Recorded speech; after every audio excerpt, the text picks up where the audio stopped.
Dr. Vanderhoff, I wonder if you can talk a little bit more about this. You and I and the Lieutenant Governor and our team were talking about this early this morning, and maybe just share some of your thoughts. Yes, thank you, Governor.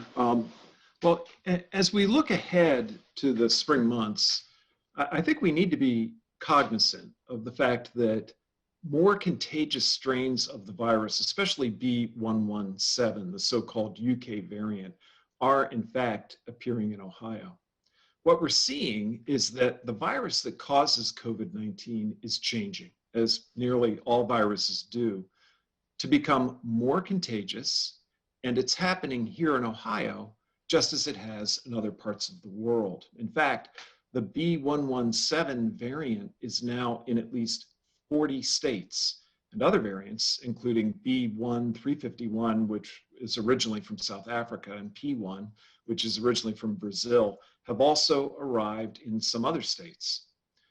These new strains, these new variants, are an important signal about what's happening to the virus and where it's headed.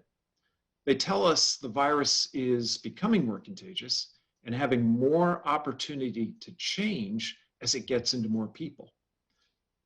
It's becoming more efficient, and it will go on doing so until we as a group are largely immune to it, until it no longer finds enough of us in which to duplicate and evolve. And that's what many mean when they talk about herd immunity.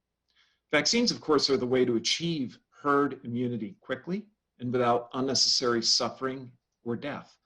But it's going to take more time to get enough of us vaccinated that this virus is no longer a threat. Meanwhile, the B.1.1.7 variant and others are among us.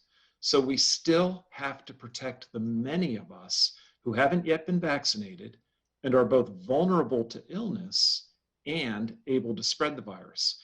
And those of us who aren't yet vaccinated also don't want to be the petri dish for some new variant. That's why it's very important that we don't declare victory too quickly. Make no mistake, vaccines are working very, very well.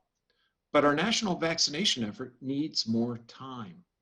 That's why we need to keep up our good work of preventing spread of this virus with masking and distancing, which we know are working. I mean, just look at our flu numbers.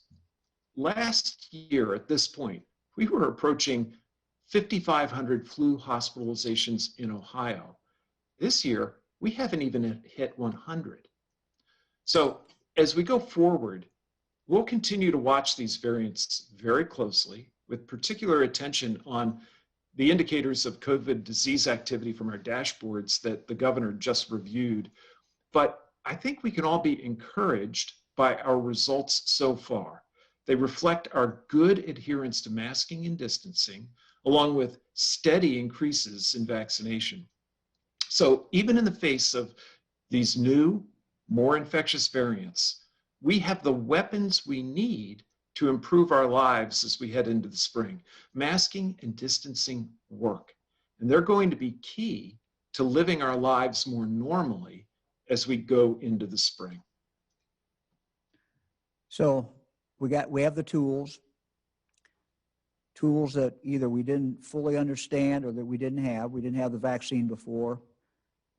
We also have a full understanding of the power of the mask. So those are things that, Doctor, we need to keep in mind as we move forward, and we hope will allow us to do more things.